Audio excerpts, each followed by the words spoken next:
This could be a fight to the death.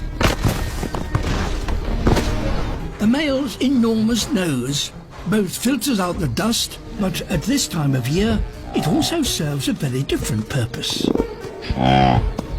It impresses the females, and the bigger it is, the better. This old male knows what it takes to hold their attention.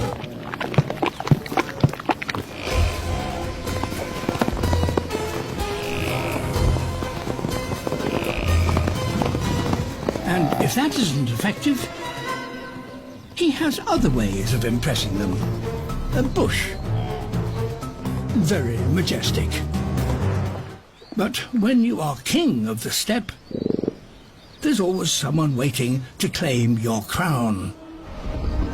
The challenger charges, ready to do battle. This could be a fight to the death.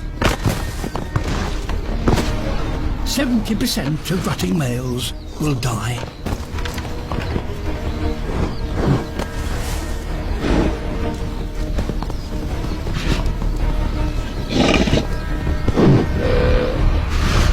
The older male eventually begins to gain the upper hand.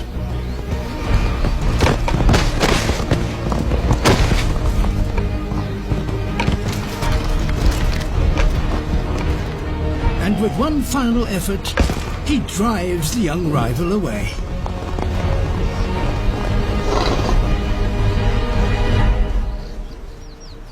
The king has kept his crown and his harem.